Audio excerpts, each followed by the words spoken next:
96 days stranded. One little girl pressing her hand to her stomach, whispering, "Daddy, something's moving inside me."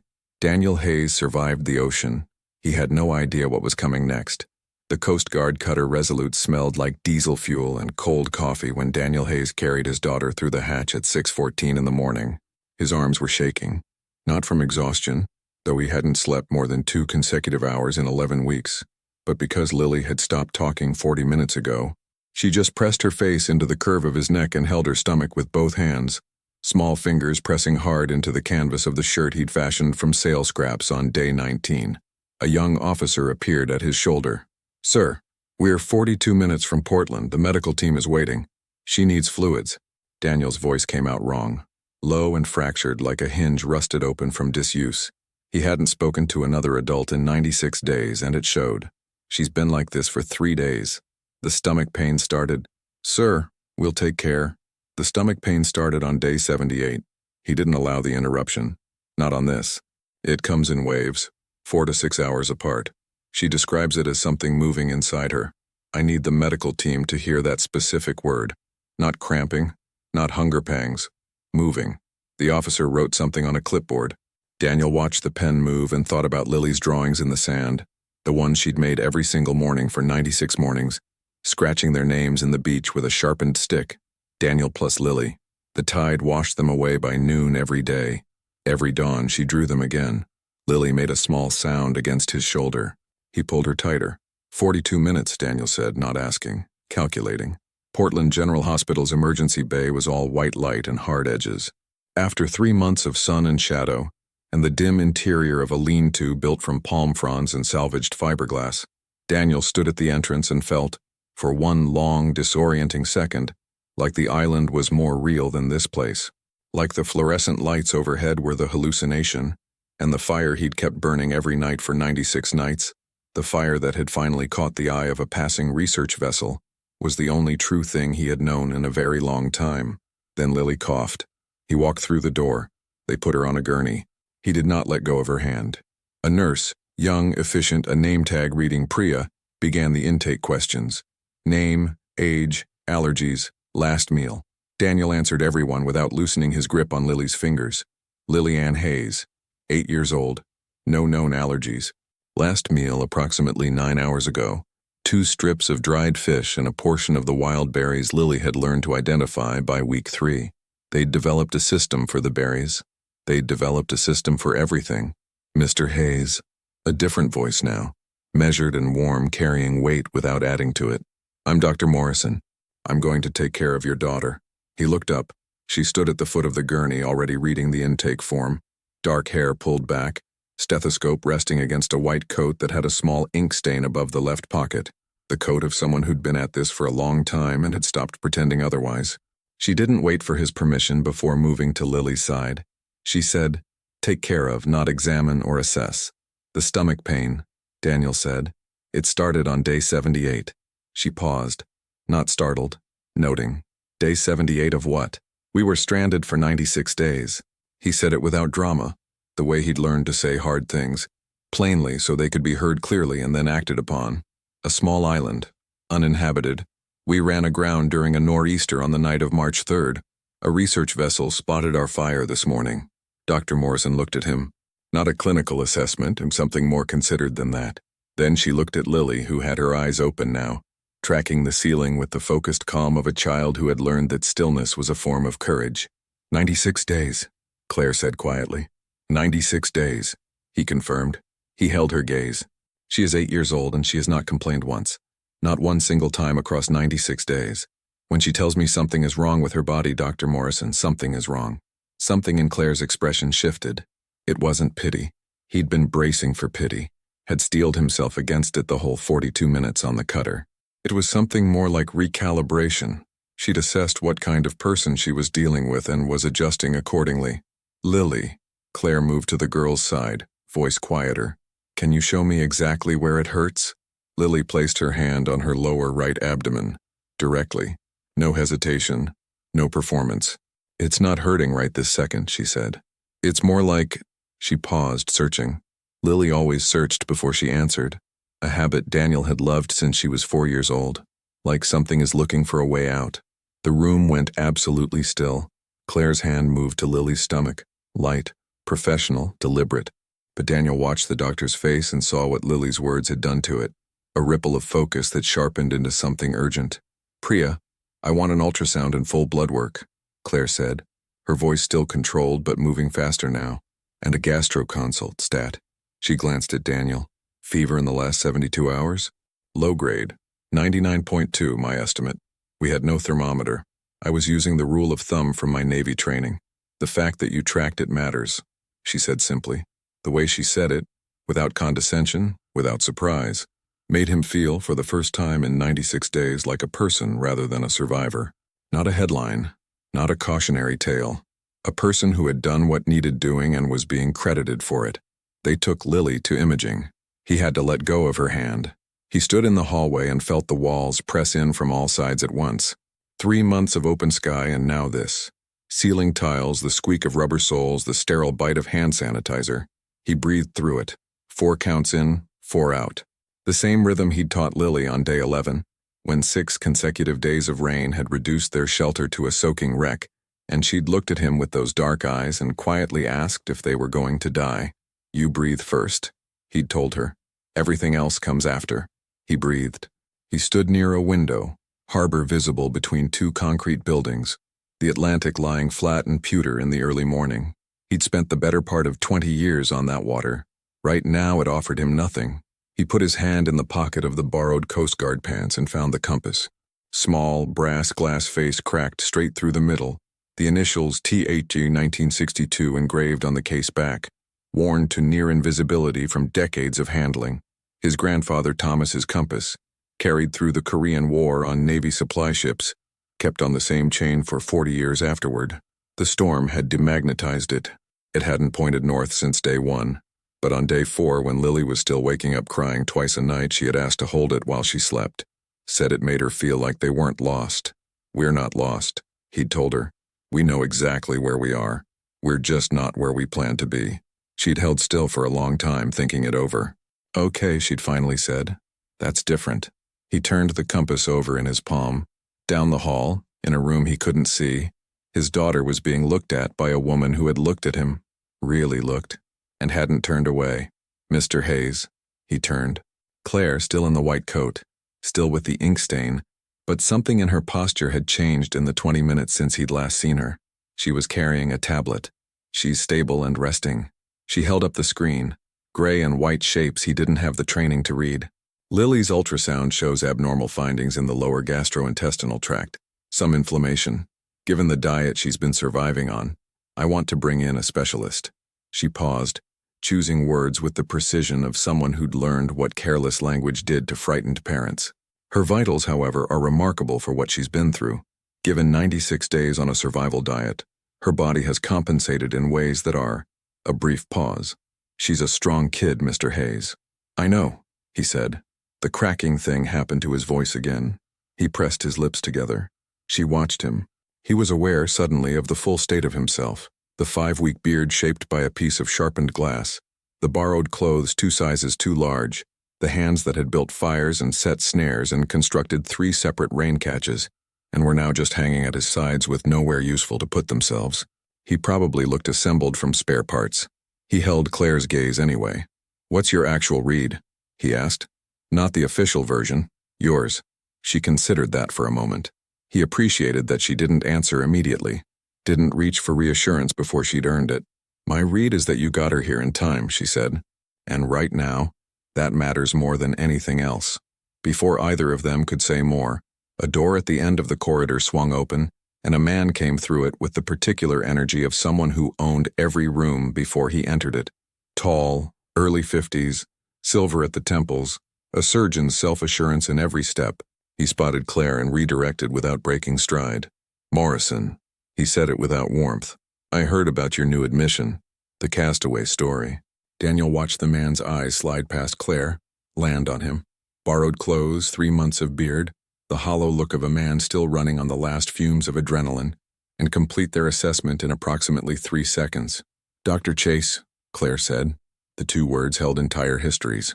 "This is Daniel Hayes," she continued. His daughter is the patient. I know who he is. It's on the radio. Chase checked his watch, a reflex that managed to communicate multiple things simultaneously. Scan shows inflammation, probably parasitic from raw fish consumption. He said the last 4 words the way you describe a poor decision at a dinner party. Should be straightforward. I can have a resident take the consult if you need to clear the bay. Daniel was silent.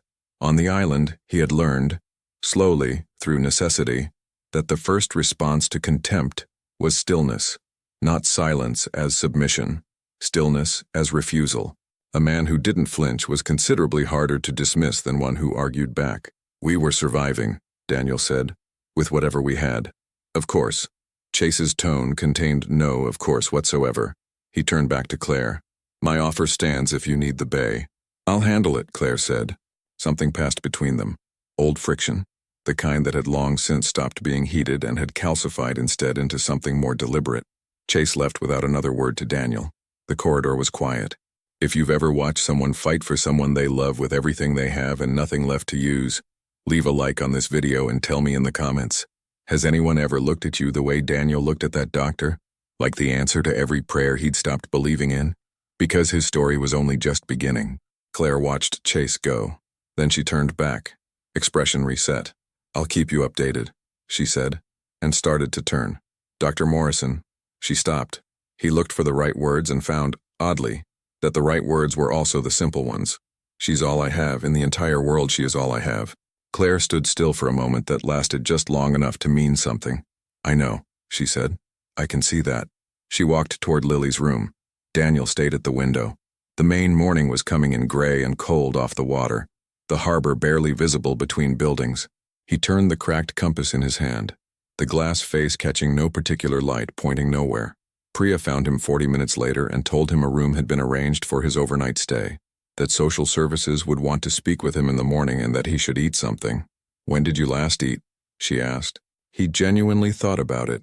Yesterday morning, before the rescue. She brought him a tray. He ate in the hallway outside Lily's door, sitting on the floor with his back against the wall, because the chairs still felt wrong against his body. Too soft, too certain, too much like something he might believe in. He ate everything on the tray. Down the hall, behind a closed door, Claire Morrison stood at a light board with Lily's ultrasound image on the screen. Her shift had officially ended 38 minutes ago. Her coat was still on. Her fingertip traced something in the gray, a finding she'd seen in textbooks during residency but never once in a living child. She pulled out her phone and queried 3 separate medical databases, cross-referencing, checking, rechecking. She was still there when the cleaning staff came through at 10 p.m. She stayed another hour after that. He woke at 4:17 in the morning and didn't know where he was for 11 seconds. He counted them, an old reflex from the island where the border between sleeping and waking had blurred into something dangerous.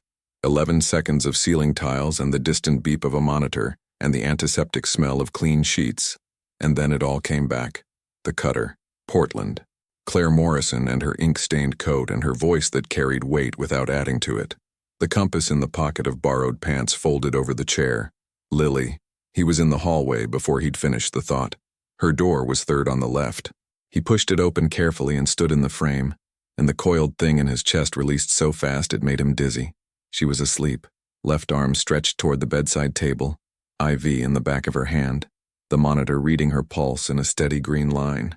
62 beats per minute. It had been 88 when they'd arrived. He stood there for a moment doing the arithmetic of relief. He sat in the chair beside her bed and rested his hand near hers, not touching, so he wouldn't wake her. He'd done this every night on the island.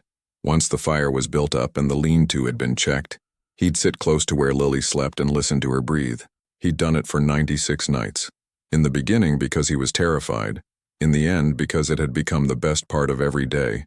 The one moment in 24 hours when the weight of everything they needed to survive lifted just far enough that he could simply be near her. Without agenda, without calculation. Just a man and his daughter, and the sound of breathing in the dark.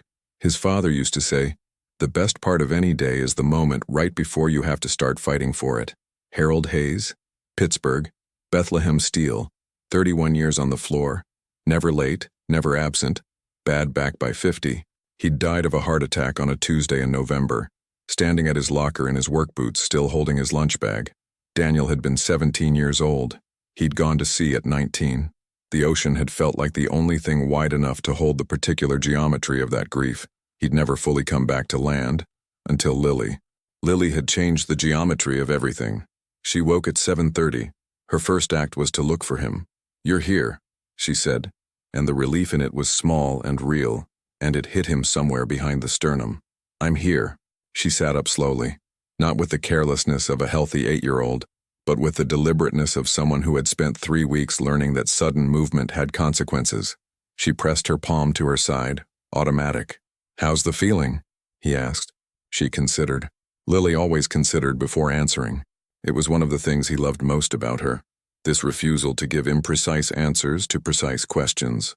"Quieter," she said finally, "like it's resting." "Good." He reached out and smoothed her hair back from her face, his thumb following the same path along her temple it always had, the gesture he'd learned from watching Elena do it when Lily was an infant, the gesture that meant, "I'm here.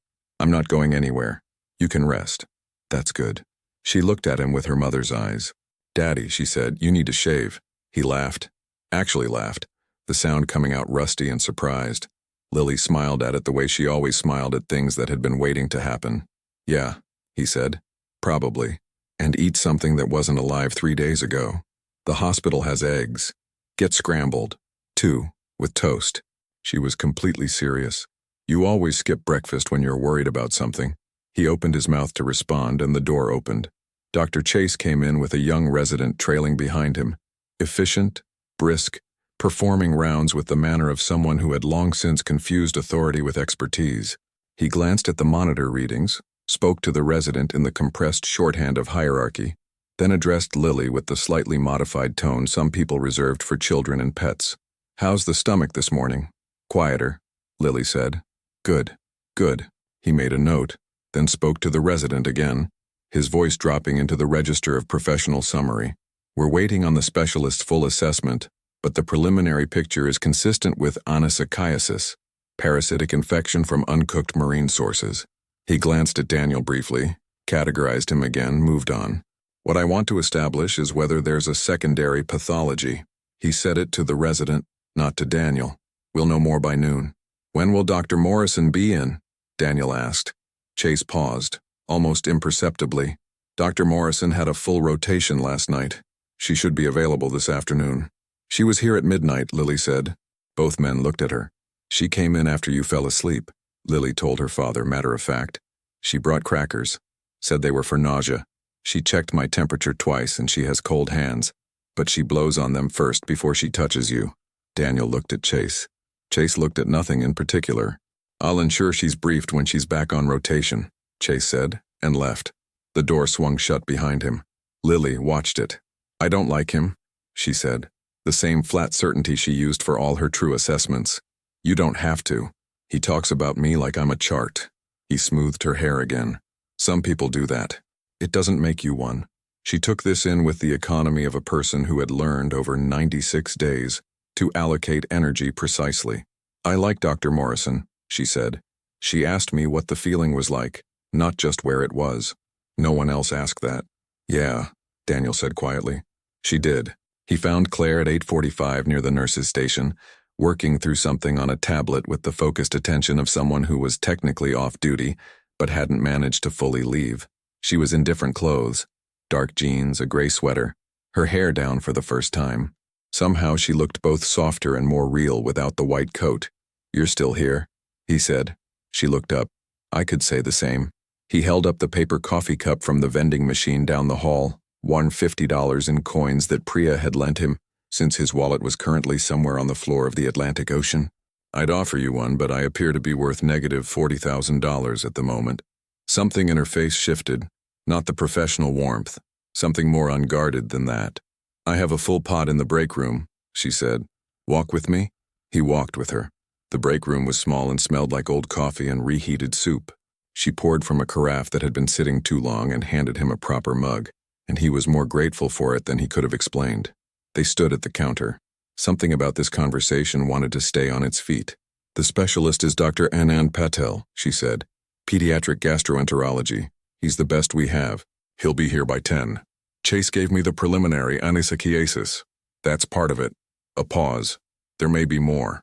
We're still looking. He nodded. He'd learned, across 96 days, to respect still looking. The worst decisions he'd made on the island had all been made before he'd gathered enough information. He'd held that rule even when Lily was frightened and every impulse in him screamed to give her the comfort of certainty. You were there at midnight, he said. She looked at her coffee. Lily told you. She said you blew on your hands. A pause. Poor circulation. How long were you off rotation when you came back? Mr. Hayes. Daniel. She looked at him. Something in her measured expression adjusted, the professional buffer thinning slightly at the edges. Daniel, she said. Checking on a patient after hours isn't unusual. 96 days, he said. Not as a boast, as context. 96 days, and I had one rule. Don't say something untrue about something that matters even when the truth is inconvenient. He held her gaze. You came back because you were worried. You don't need to dress that up for me. The break room hummed around them. A refrigerator. Someone laughing in the hallway. The institutional smell of purpose being carried out in small decisions across a large building. Claire set her mug down. I came back, she said carefully, because the initial scan showed something I needed a second look at. She didn't look away. And because I couldn't sleep. He let that sit without filling it. Thank you, he said. For Lily, for the crackers. She nodded. Something in her face and some tension he hadn't noticed until it released. Settled. Can I ask you something? She said. Yeah, her mother. Not quite a question. He understood why. The intake form asked for emergency contacts. He had written none. Elena, he said. He'd said these words enough times to say them steadily. Cardiac event 5 years ago. Lily was 3. Very sudden. He paused. Lily doesn't really remember her, but she has her eyes. Exactly her eyes. Claire was quiet. I'm sorry, she said. It was 5 years ago. He wasn't diminishing it, just placing it accurately in time, the way you placed any landmark so you could navigate around it. Does Lily know how much she looks like her? He looked at her. It was a specific question, too specific to be clinical, too observant to be casual. It meant she'd been paying attention in a way that went past the chart. I tell her, he said, every chance I get. The door opened. A nurse grabbed something from the refrigerator and left. The interruption drifted in the air between them. For what it's worth, Claire said quietly. What you managed out there. 96 days keeping her safe, keeping her from being afraid. She stopped, as if reconsidering the sentence, then continued. That's not something most people could do. He thought about day 48 when his shoulder had swollen to the point where he couldn't lift his right arm, and he'd built a makeshift splint from driftwood and strip-cut canvas and kept gathering firewood left-handed for 11 days without telling Lily why. He thought about day 64, when she'd woken before dawn and found him on the beach and asked in the quiet voice she used for questions she was afraid of, Daddy, do you think anyone's still looking for us? And he'd said, I know they are, because there was no other acceptable answer. I had something worth surviving for, he said. Claire looked at him for a moment that lasted slightly too long to be purely professional. Then Priya appeared in the doorway. Dr. Morrison? Dr. Patel is here early. Claire moved immediately, set her mug down, shifted into the particular efficiency of someone whose body responds to calls before the mind has finished reasoning. She was at the door and then she stopped and looked back. Come, she said. You should hear it directly. He followed her. Dr. Anand Patel was 62 years old and had the manner of someone who'd been delivering difficult news for long enough to have learned to lead with accuracy rather than comfort, trusting that accuracy delivered with care was the more lasting kindness. He had patient eyes and efficient hands, and he spoke to Lily first, which made Daniel trust him before he'd said a single medical word. Lily, he said, sitting at her eye level, I want you to describe what it feels like in your own words. Don't worry about being precise, any words. Lily thought for 6 seconds. A small fist, she said. Right here. She pressed 2 fingers just below her navel and to the right. When it opens, it hurts. When it closes, it's just there, like it's waiting. Dr. Patel wrote that down, verbatim. Daniel watched him write small fist and like it's waiting as though they were diagnostic terms. And when did it start? Day 78, Lily said. She glanced at her father. I wrote it in the sand. She kept a count, Daniel said. Every morning since day 1. Dr. Patel looked at Daniel then. Really looked. The kind of assessment that moved past the borrowed clothing and the beard and the gaunt lines of a man still metabolizing 96 days of survival rations. "You did well, Mr. Hayes," he said. "The onset date matters significantly for what I need to tell you." The room assembled itself around the silence that followed. "What we're looking at is a dual presentation," Dr. Patel said. "The anisakiasis, the parasitic infection, is the primary acute issue. It's causing the pain episodes. That condition is treatable."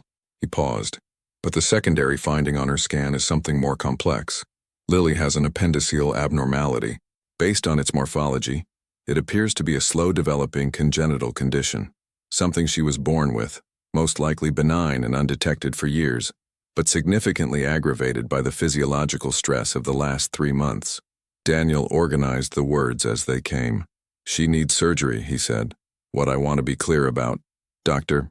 Patel said, is that we identified this before acute rupture. You got her here in time, and that is everything." He looked at Claire briefly, then back at Daniel. "However, given the complexity of the dual presentation, the surgical intervention required needs a specialized team. I would strongly recommend the Pediatric Surgical Department at Massachusetts General Hospital in Boston. They have the specific experience and case volume for this type of combined procedure." "Boston?" Daniel said. "Yes." He thought about the $4,047 that had been in his account on the morning of March 3rd.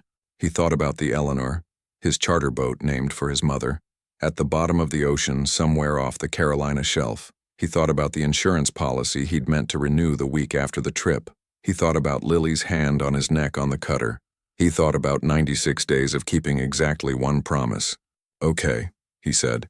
His voice was steady. "Tell me what we need to do." Lily was watching him. He reached over and smoothed her hair. "We're not lost," he thought. "We're just not where we planned to be." He spent 40 minutes with a hospital social worker named Donna, who had 17 years of experience with impossible situations and had learned that euphemism wasted everyone's time. No active health insurance. His policy had lapsed 23 days before the sailing trip, and he'd planned to renew it on his return. The Eleanor was a total loss. The charter business had been underinsured. His checking account as of March 3rd had held $4,947. The mortgage on his house in Rockport, Maine, was now 39 days past due. The transfer to Massachusetts General, including the specialized dual procedure surgical team and a minimum 8-day inpatient stay, would cost between $62,000 and $88,000 before follow-up and physical therapy. Daniel listened to all of it without looking away and without interrupting. "There are options," Donna said, with the particular careful optimism of someone who'd watched those options work and fail in roughly equal measure. "Emergency charity care applications, state medical assistance for documented survival cases. Community fundraising sometimes opens avenues quickly, especially given the media attention." "How long does the charity care process take?" he asked. "To complete and process? 6 to 8 weeks in standard cases." He thought about small fist, opening and closing like it's waiting. "She doesn't have 6 to 8 weeks, he said. Donna wrote something down. To her credit, she didn't try to soften that. "I'll flag the case for expedited review immediately, and I'll contact the patient advocate." He thanked her and walked back to the hallway.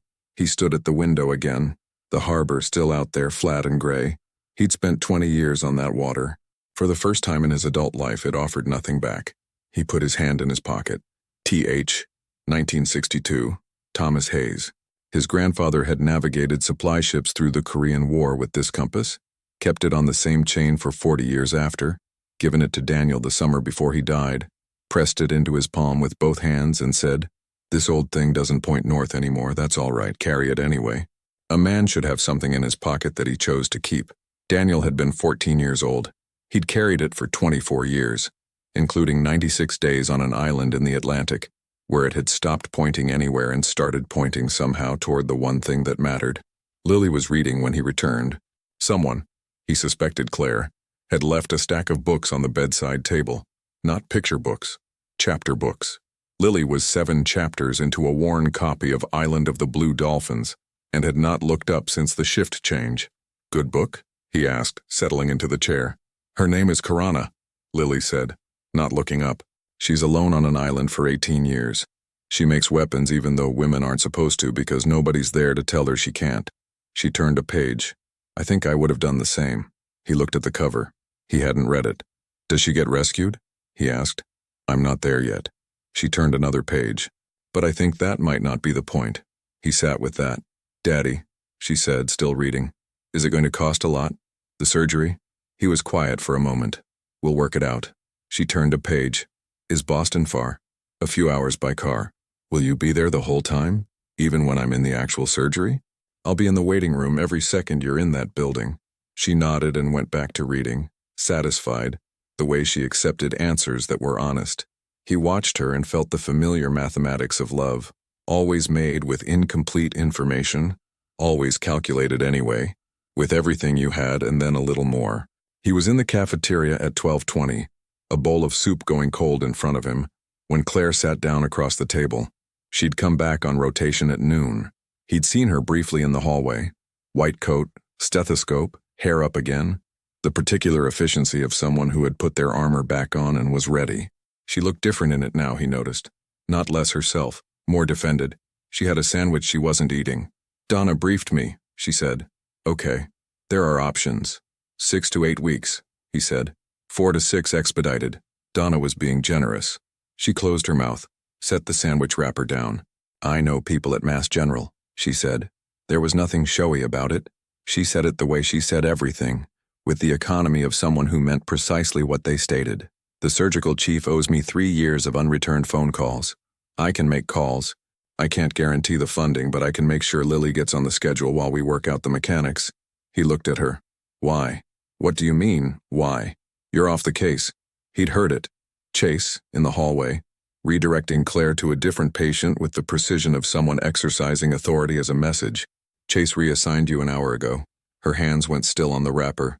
Lily isn't your patient of record anymore, Daniel said.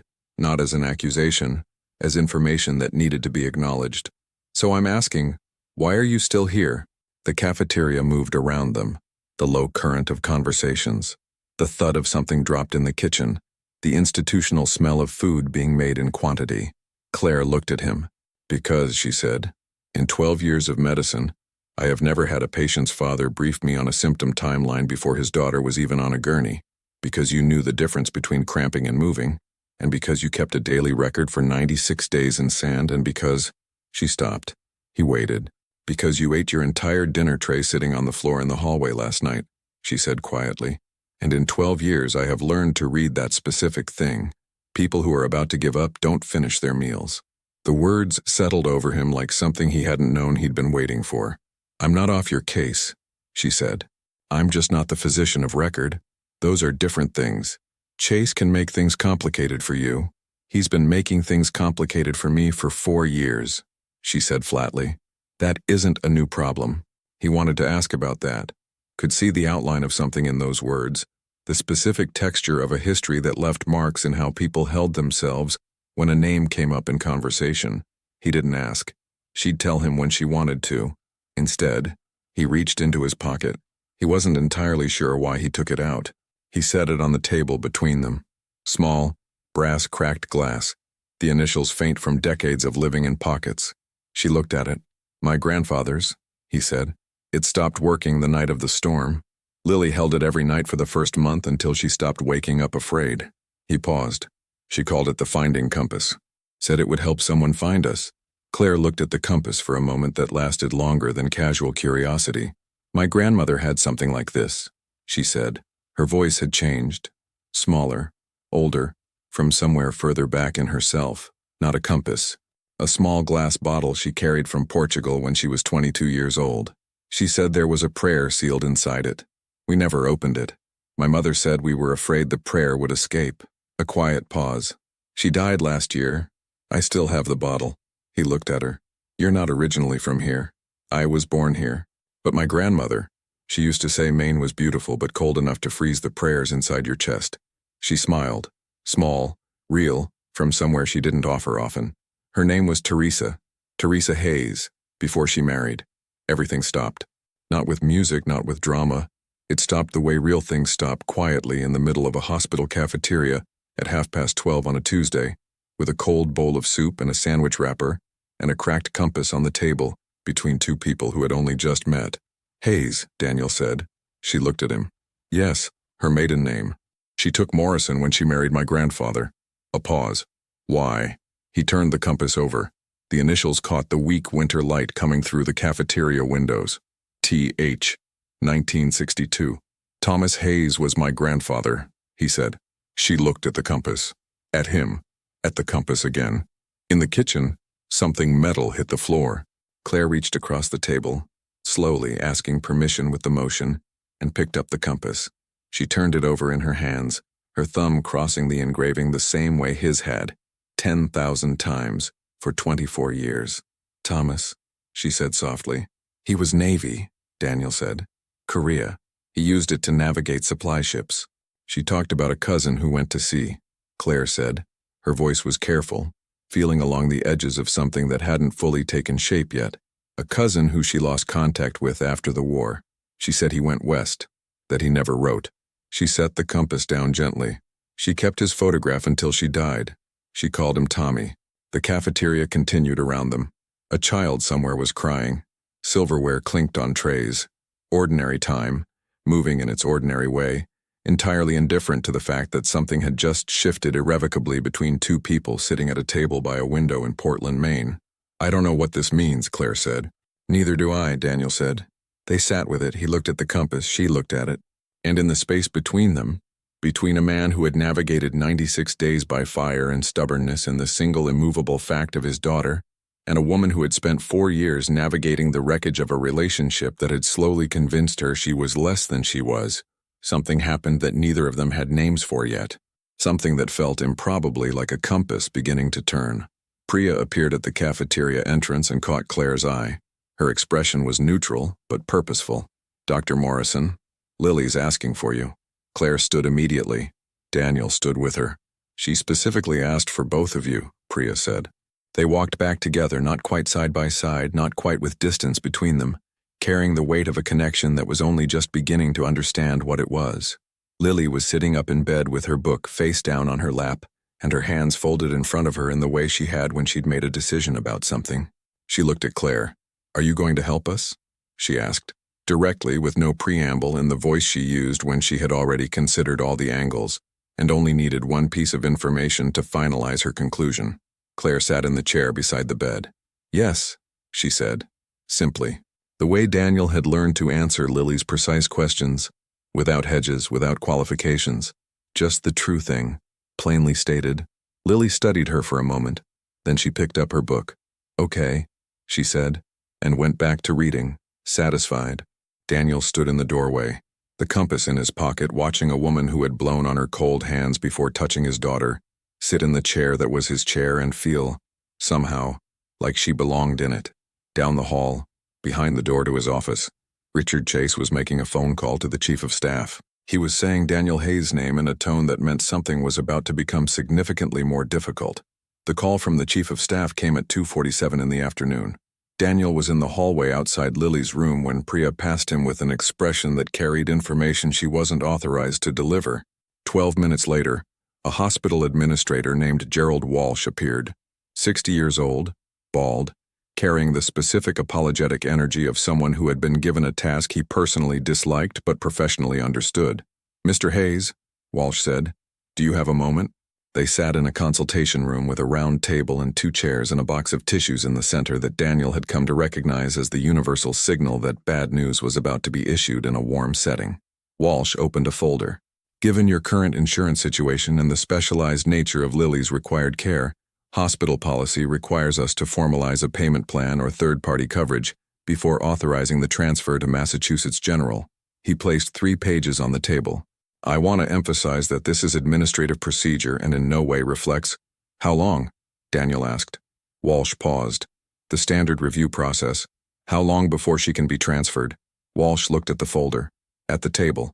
At a point somewhere between both. In the absence of confirmed coverage, we'd need to explore expedited charity applications, and those typically require. How long? Daniel said. Before this becomes medically irresponsible to delay. The silence that followed had a shape to it. Dr. Patel's notes indicate the current condition is stable, Walsh said carefully. The surgical intervention, while necessary, is not classified as immediately life-threatening at this time. He paused with the precision of someone choosing each word as a liability shield. We have, perhaps, a window of 7 to 14 days. Daniel picked up the pages, read all 3 without rushing. I'll find the coverage, he said. He walked back to the hallway. He stood at the window. The harbor was gray and close, the afternoon going flat with December cold. He thought about $62,000 to $88,000 and $4,147 in a checking account and a house with a mortgage 39 days past due. He thought about the Eleanor on the ocean floor. He thought about his shoulder on day 48 of the island, the swelling so bad he couldn't lift his arm above his collarbone, and how he'd built the splint left-handed in the dark without making a sound that would wake Lily. He'd done harder things than this. He put his hand in his pocket. The compass. He turned it over 3 times, the weight of it familiar as a pulse. A man should have something in his pocket that he chose to keep. His phone, a prepaid one the social services office had arranged, had 8 contacts in it, all of them acquired in the last 18 hours. He dialed the number 3rd from the top. Marcus, he said when the line picked up. It's Daniel Hayes. I need to talk about the Rockport house. Marcus Webb had been his real estate attorney for 11 years. He was the kind of man who answered phones on the first ring and asked questions second. Daniel, God, I heard on the radio this morning, how's Lily? She needs surgery in Boston. I need to know what we can do with the house. Equity line, emergency refinance, fast sale. Whatever moves fastest. A pause. Papers shuffling. You've got roughly $180,000 in equity at current market. An emergency HELOC could move in 10 to 14 business days with the right lender. But given your current income situation, what's the fastest we could get something liquid? Realistically? If I call in favors and the lender understands the circumstances, 8 to 10 days. Okay, make the calls, and Daniel, make the calls, Marcus. He hung up, stood at the window another moment. Then he did something he hadn't done since the afternoon of day 31 on the island, when the rain had turned to hail and the lean-to had come apart, and Lily's fever had spiked to 103, and there was nothing left in him that wasn't animal desperation. He put his fist against the glass of the window and pressed until his knuckles went white. Not hitting it, just pressing, feeling the cold of the glass move up through his arm and into his chest and remind him that he was here, that they were both here, that they were not on an island in the Atlantic, that the ocean had given them back. After 17 seconds, he let go. He went back to Lily's room. She had fallen asleep with the book open on her chest.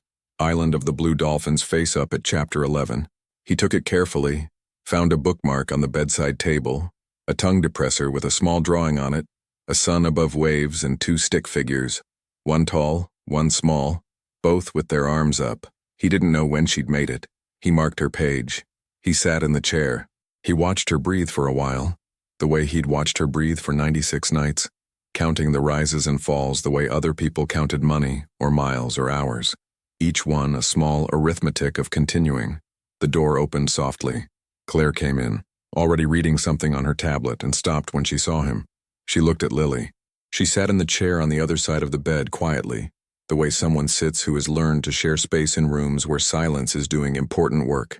After a moment, she said, low, Walsh told me. I'll get the money. I know. She said it without hesitation, and he believed that she meant it. That's not... She stopped. Reset. Chase recommended you be transferred to a county facility, she said, as a financial stabilization measure. She said those last 3 words the way you'd say something that tasted wrong. He made the recommendation to the chief of staff 40 minutes ago. Daniel looked at her. County facility, he said. County has good staff, but they don't have the pediatric gastro team that Lily needs. She kept her voice level, but it was the levelness of something held deliberately in check.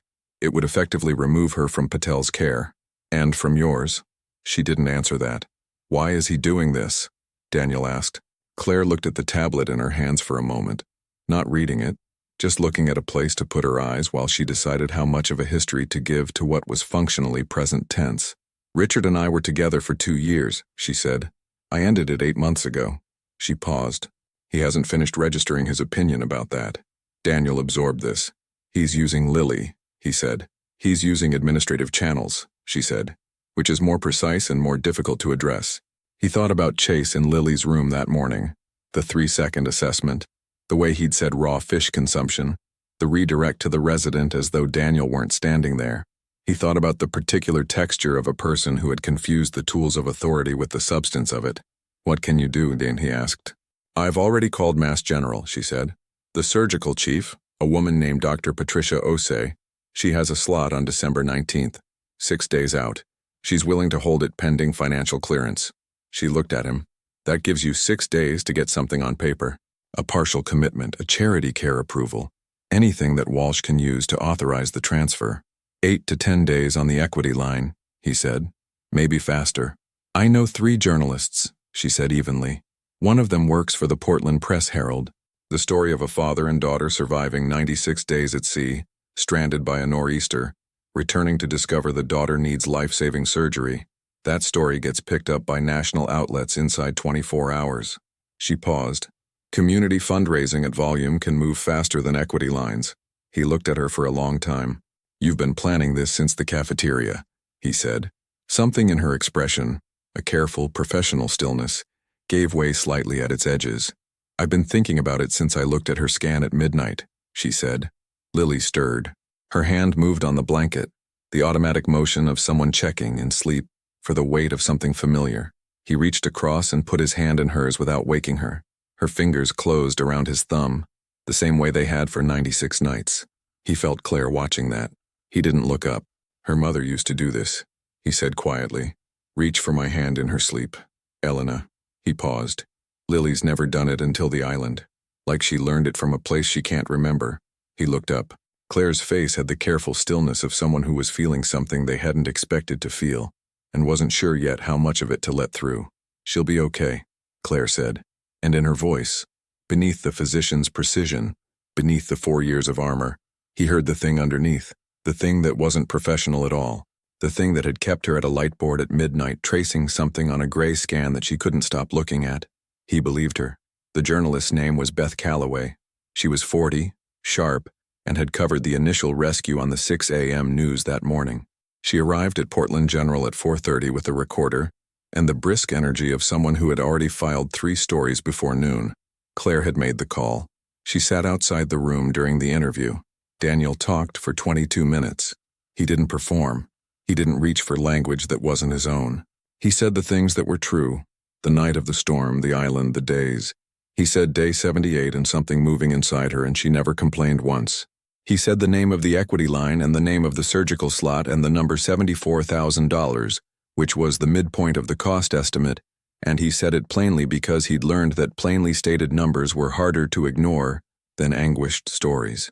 Beth Calloway wrote everything down and asked one follow-up question. What kept you going? 96 days.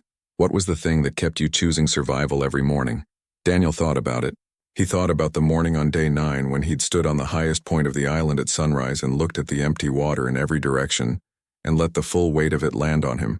Not because despair was useful, but because he'd learned in 20 years at sea that you couldn't navigate toward a destination you refused to acknowledge. She drew our names in the sand every morning, he said. Every tide washed it away. Every dawn she drew it again. He paused. You do the same thing. You get washed out, and you write the names again. That's all it is. Beth Calloway set her recorder down. Thank you, Mr. Hayes, she said, and her voice was slightly different than it had been 22 minutes ago. By 11 p.m. that night, the fundraising page had $47,000 in it. By 6 a.m. the following morning, $91,000. By noon the next day, the page had been shared 140,000 times on social media, had been covered by 4 national outlets, and had $218,000 in donations from 47 states and 11 countries. Chase issued a statement through the hospital communications office expressing the institution's support for the Hayes family.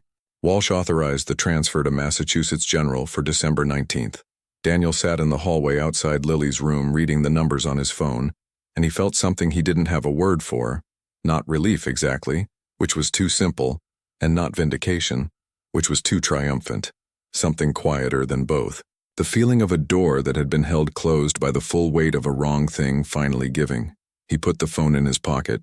He put his hand around the compass. TH, 1962. Across the building, in a break room, Claire was reading the same numbers on her own phone. The sandwich she'd meant to eat was on the table beside her, unopened again. She was looking at a photograph, her phone's background. A woman in her 80s sitting in a garden chair in afternoon light. White hair pinned up, a small glass bottle hanging from a cord at her neck. Teresa. Claire looked at the photograph for a long time.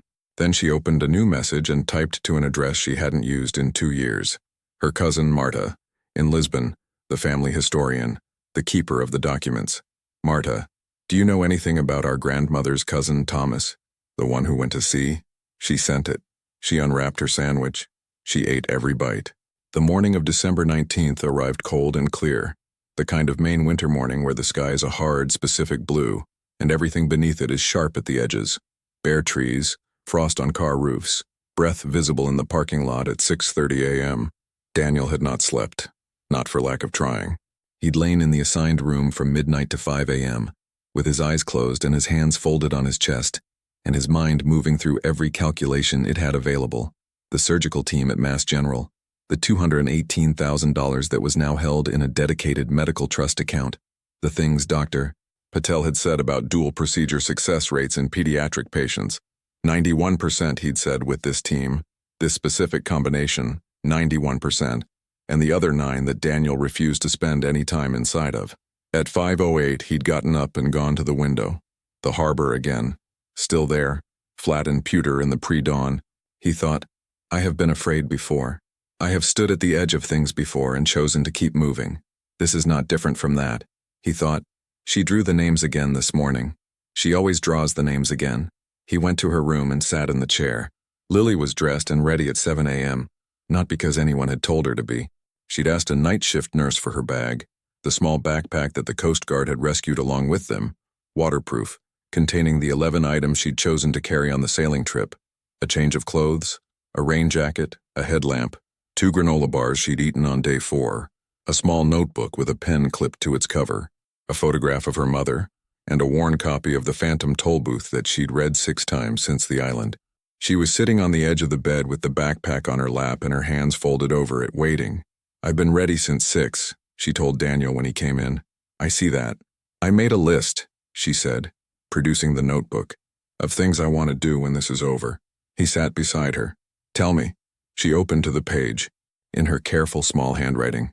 1. Eat a grilled cheese with the good kind of cheese. 2. Go back to the island and get the compass. 3.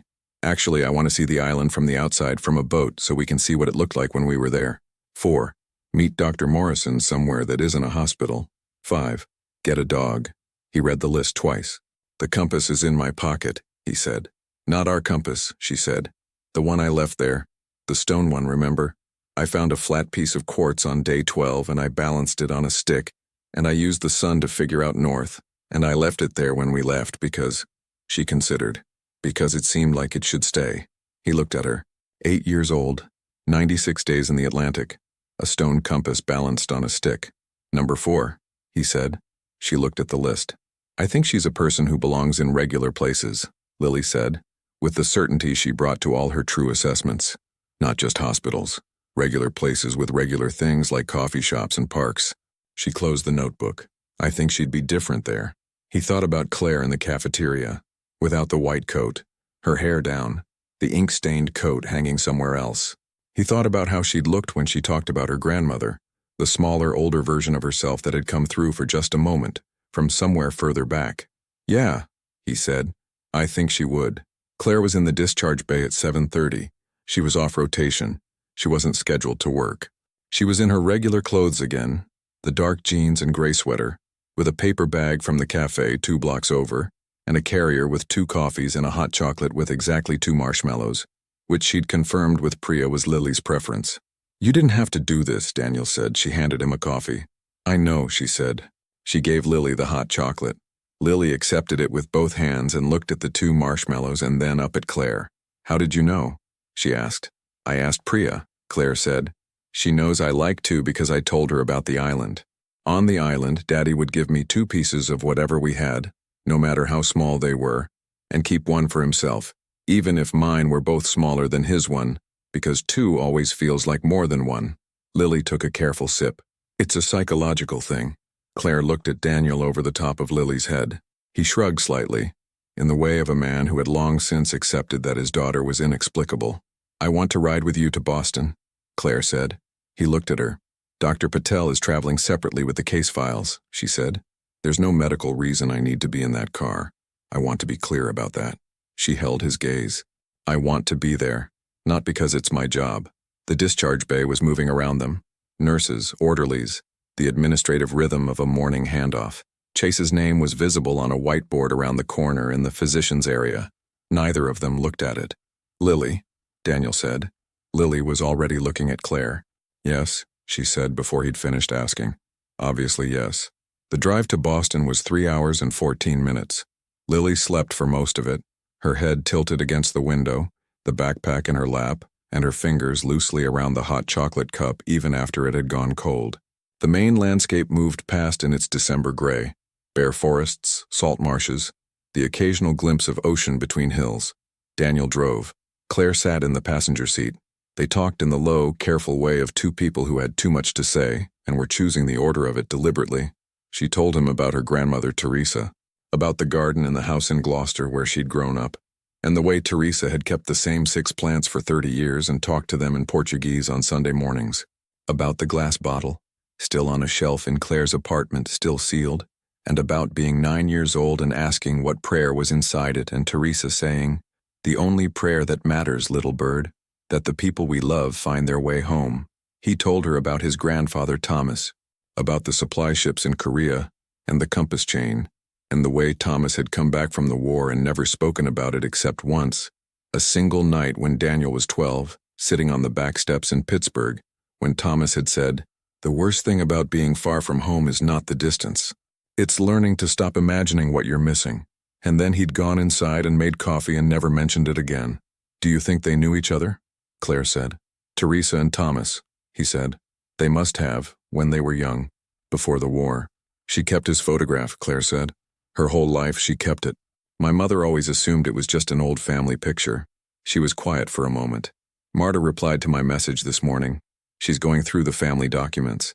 She thinks, she's not certain yet, but she thinks Thomas and Teresa were first cousins once removed." She paused. "Which would make you and me distant," he said. "Very distant, very distant," she agreed. Outside a sign, "Boston, 47 miles. "Claire," he said. "Yes." He kept his eyes on the road. He'd learned on the island that some things were easier to say looking at the horizon. "I spent 5 years," he said, "telling myself that the ocean was enough, that Lily was enough, that I didn't need, that I wasn't the kind of person who needed." He stopped, found a different entry point. On the island, day 60, there was a night when the stars were completely clear, no clouds anywhere, just the whole sky laid open.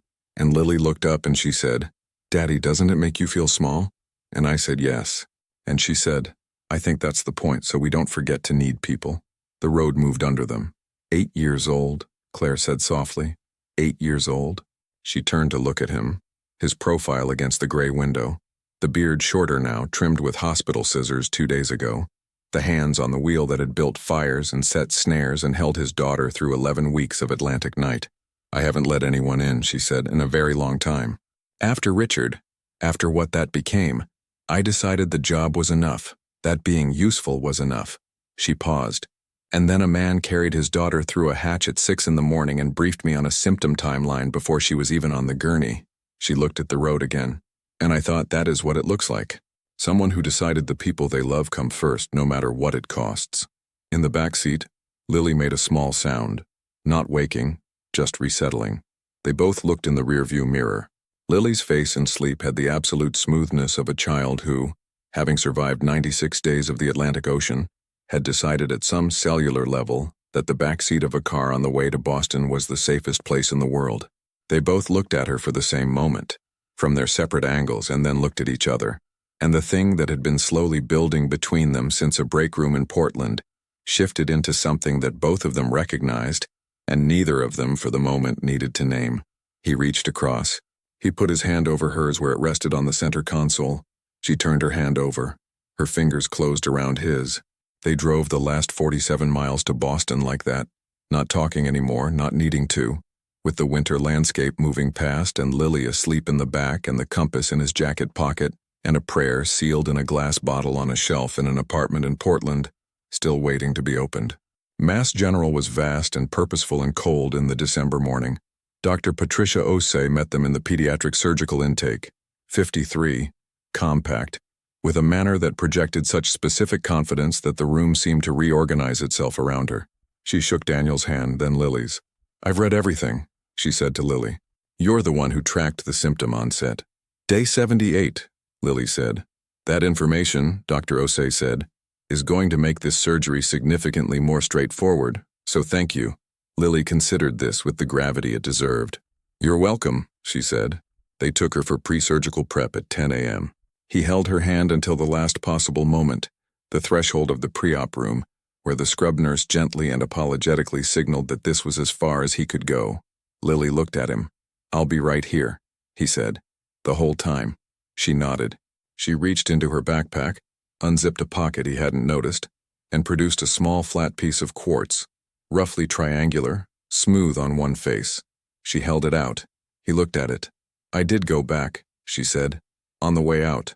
When they were loading us onto the cutter, I reached back and I got it." She pressed it into his palm. "Keep it while I'm in there so you don't feel lost." He closed his hand around the quartz.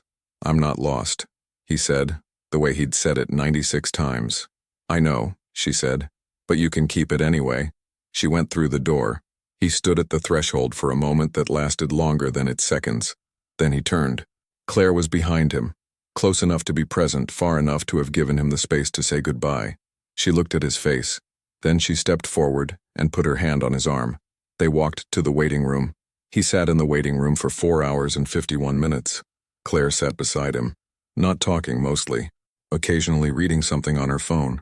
Occasionally one of them said something, a practical thing, a quiet observation, and the other responded, and then the comfortable working silence returned. At some point she got coffee, 2 cups. At some point he ate half a granola bar from his jacket pocket and offered her the other half, and she took it without comment. The room moved around them. Other families, other fears, the shared grammar of waiting in a place where the time passes in a different register than anywhere else. At 2:31 his phone buzzed. He looked at it. A message from Marta, forwarded through Claire's cousin. A photograph, black and white, slightly blurred from being scanned from an old print. 2 children, a girl, maybe 10, and a boy, maybe 8, sitting on the front steps of a house somewhere in New England, squinting into summer sun. On the back, in handwriting that was neither of theirs, someone had written, "Teresa and Tommy, Gloucester, 1947. He turned the phone so Claire could see it. She took it, held it carefully, looked for a long time at the 2 children on the steps. The girl had dark hair pinned back and was holding a small bottle on a cord. The boy was looking away from the camera, toward something off to the left with the focused squint of a child tracking something he needed to understand. She kept this picture, Claire said, quietly. This specific picture. My whole childhood. It was in the house. He carried the compass, Daniel said. My whole life it was in the family. She looked at the photograph. He looked at her looking at it. Daniel, she said. Yeah, I think they would have liked this. He thought about Tommy Hayes at 8 years old on front steps in Gloucester, squinting at something off to the left. He thought about Teresa Morrison carrying a glass bottle across the Atlantic from Portugal. He thought about a compass that had stopped pointing north in a storm and a prayer that had never been opened, and 2 people who had arrived at the same hospital on the same December morning from the completely opposite directions of a very long road. Yeah, he said. I think they would. Her hand was still near his on the armrest. He didn't move his away. Neither did she. At 3:22, Richard Chase called Claire's phone. She looked at the screen, showed it to Daniel without comment.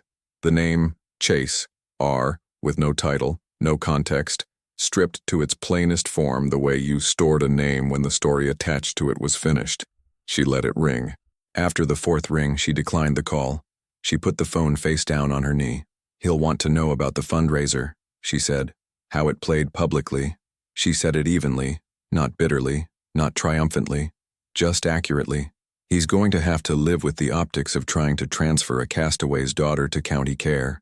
That's his problem, Daniel said. Yes, she said. It is. She picked up her coffee. It had gone cold. She drank it anyway, in the way of a person who had long since made peace with coffee at all temperatures, which Daniel found, in this moment, inexplicably moving. He reached into his jacket pocket, not for the compass, for the piece of quartz. He turned it over in his hand, smooth on one face, rough on the other, an ordinary piece of stone from an island in the Atlantic, that an 8-year-old had balanced on a stick to find north. He'd been wrong, he realized. Back on day 4, when he'd told Lily they weren't lost, just not where they planned to be, he'd been half right. You could be both things at once. You could know exactly where you were and still be entirely at sea. You could survive 96 days in the Atlantic and arrive back on land and discover that the real navigation was just beginning. He looked at Claire beside him.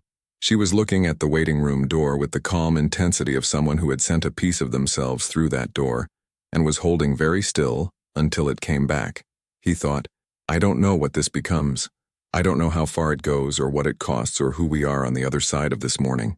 He thought, she blew on her cold hands before touching my daughter. He thought, that's enough. Right now, that's everything. The door opened at 3:44 p.m. Dr. Osei came through it in her scrubs, mask pulled down. Her expression was the specific expression of someone who has good news and has learned not to deliver it at a run, because running frightens the people who have been sitting in this room for 5 hours preparing for the other kind. She walked to them. The procedure is complete, she said. Both the parasitic treatment and the appendiceal repair. Lily is in recovery, she's stable, she's responsive, and she is asking for... She glanced at a small piece of paper in her hand. A grilled cheese with the good kind of cheese. Daniel put his head down. Not dramatically. He just bent forward in the chair with his elbows on his knees and his face in his hands and stayed there for a moment, while the room moved around him. The other families, the waiting room sounds, the December light going golden through the windows. He felt Claire's hand on his back. Not the professional touch. The other kind. The kind that didn't measure itself or calculate its appropriateness. Just a hand between his shoulder blades, steady and warm and entirely present. He sat back up. He looked at her. She was looking at him the way she'd looked at him from the first moment. That considered, recalibrated look that took in all the information and made room for it. Thank you, he said. It covered everything he meant and nothing he meant precisely enough, which was the nature of those 2 words, and why they were still the only ones that fit. Don't thank me, she said. She did the work. She always does, he said. Lily's recovery room was on the 4th floor. Window facing southeast. Afternoon light coming in at a low December angle that turned everything amber. She was propped against pillows when they brought him in. IV still in the back of her hand. Pulse steady on the monitor. Color in her face. The particular quality of color that had been missing, he realized now, since day 60-something. Replaced so gradually by the gray of sustained physiological stress that he hadn't been able to name its absence until it came back. She looked at him. He went to her. He sat on the edge of the bed.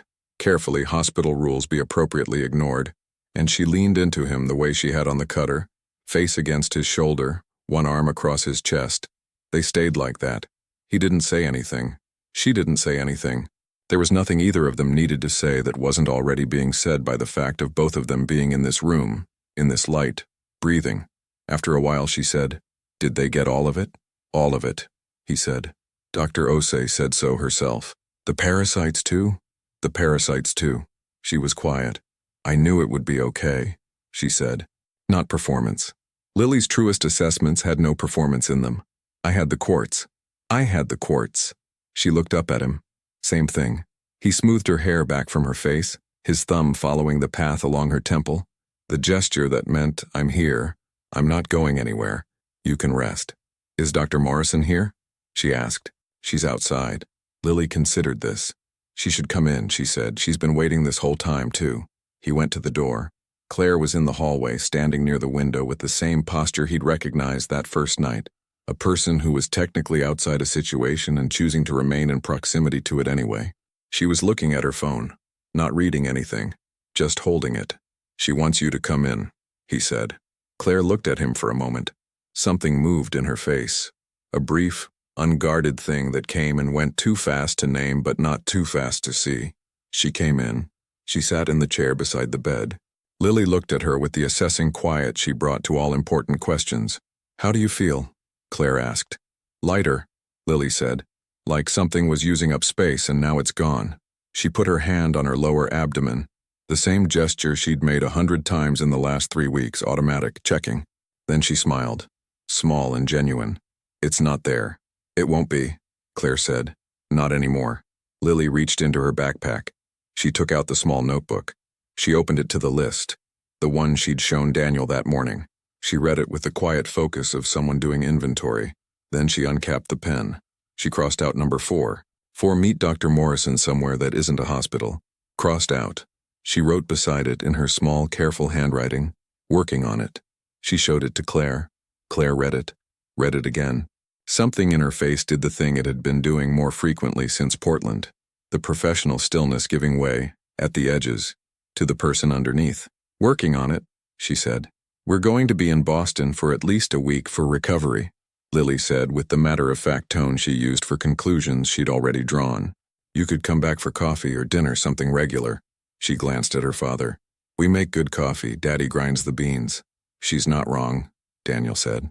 We also have a good table, Lily continued. It fits 4. It used to fit 3, but we moved it from the wall when Daddy stopped eating standing at the counter. Daniel pressed his lips together. When was that? Claire said. 2 years ago, Lily said. He said it was because the view from the table is better, but I think he was practicing. She gave this assessment without particular weight. For having people over again. The room was amber and quiet, the monitor doing its patient work, the afternoon light touching everything at its low December angle. Claire looked at Daniel. He looked at her. Dinner, he said. When Lily's cleared to travel, when she's home and comfortable, the table in Rockport. He paused. If you want, I want, she said. Lily clicked the pen. He waited until she was asleep that night. Truly asleep. The deep, even breathing of post-surgical recovery. Her hand open on the blanket, before he took the compass out. He set it on the windowsill. Outside, Boston at 10 p.m. The city lit and moving. The harbor visible between buildings in the distance, water dark and specific under the December sky. A different ocean. The same one. He'd never fully worked out whether that was a meaningful distinction. He looked at the compass. Th. 1962. Thomas Hayes. Korean War. Supply ships in cold water. A front porch in Gloucester in 1947, squinting at something off to the left. He thought about Teresa at 10 years old, holding the glass bottle with its sealed prayer. He thought about the Atlantic on a clear night, stars laid out over the water like the whole sky had a plan it was being modest about. He thought about day 60 and Lily's voice. Doesn't it make you feel small? And his own. Yeah. And hers. I think that's the point. He picked up his phone. He opened the photograph Marta had sent. The 2 children on the steps, summer 1947, and looked at it for a long time.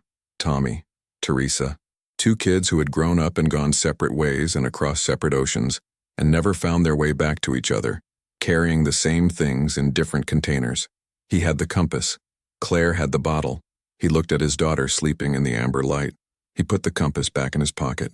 3 weeks later, Lily walked up the front steps of the house in Rockport under her own power for the first time in 30 days, her backpack on her shoulders, her breath visible in the January air. She stopped at the top of the steps and turned to look at the harbor. Rockport Harbor in January, gray water, lobster boats in their winter moorings, the breakwater capped with ice. The same harbor she'd looked at her whole life, the same water that had taken them and given them back. She looked at it for a long time. It's smaller than I remembered, she said. Things get smaller when you've seen more, Daniel said. She considered this the way she considered all true things. Fully, without hurry. Or bigger, she said, when you know more about what they cost. She went inside. That evening, Claire drove up from Portland. She arrived at 6:30 with a bottle of wine she didn't know if he'd open, and a small wrapped package she'd been carrying in her car for 4 days, moving it from the back seat to the passenger seat and back again. He opened the door before she knocked. The house was warm and smelled like coffee and faintly wood smoke, a fire going in the living room. Through the doorway, she could see a table set for 3, not formally, not performatively, but carefully, the way someone sets a table when they want it to feel like something rather than look like something. She held out the package. He took it, looked at it. Open it, she said. He unwrapped it at the kitchen table while she took off her coat. Inside the paper, a photograph in a simple wooden frame. She'd had Marta scan the original and print it. The 2 children on the steps in Gloucester. Teresa and Tommy, 1947. He looked at it for a long time. He set it on the kitchen shelf against the wall, where the light from the window would catch it in the morning. There, she said quietly. There, he agreed. From the living room came Lily's voice. I can hear you both standing in the kitchen, not coming in here. They looked at each other. Something in that look, the slight shared surprise of it, the warmth that had no performance in it, the mutual acknowledgement of a child who noticed everything and catalogued it with the precise machinery of an 8-year-old who had balanced stones on sticks to find north. It was enough. They went in. After dinner, grilled cheese, the good kind, which Lily had supervised with the full authority of a person who had been thinking about this meal for 3 weeks. They sat by the fire. Lily was on the couch with Island of the Blue Dolphins open in her lap. She'd reached the end. She was going slowly, rationing the last pages the way she rationed things she didn't want to run out of. Daniel was in the chair to the left of the fire. Claire was in the chair to the right. At some point, Lily looked up from her book. She looked at her father. She looked at Claire. She looked at the photograph on the kitchen shelf, visible through the doorway in the thin lamplight. Tommy and Teresa on front steps, in a summer that was 80 years gone. She reached into her backpack. She took out the small, flat piece of quartz, the stone compass smooth on one face. She turned it over once in her hands. Then she reached across and set it on the table between the 2 chairs in the space between the 2 of them. For the middle, she said simply. She went back to her book. Claire looked at the stone. Daniel looked at it. He reached into his jacket pocket, the left one, the one that had held the same thing for 24 years, and set the brass compass beside the quartz. Th. 1962, the engraving catching the firelight. 2 compasses on a table between 2 chairs. One that had crossed a war and lived in pockets for 60 years and stopped pointing north in a storm. One that an 8-year-old had made from a stick and a piece of quartz to find the direction home. Neither of them pointed anywhere. Both of them somehow were pointing at the same thing. Outside, January moved over the harbor in its cold, indifferent way. The water dark, the boats in their moorings, the breakwater holding its ice. The same water it had always been, the same distance home depending on where you started. In the living room, Lily turned the last page. She read the ending. She closed the book. She looked at the fire for a moment, the way she looked at things she was deciding how to carry. The particular focused quiet of a person who has learned, in 96 days of Atlantic necessity, to weigh things before storing them. Then she looked up. It was worth it, she said. Not about the book. Not only about the book. Daniel reached across the space between the chairs. Claire met him halfway. The fire went on doing its small, faithful work. And in the kitchen, on a shelf where the morning light would find it, Tommy and Teresa sat together on front steps in Gloucester in the summer of 1947, squinting into a sun that was still somehow shining.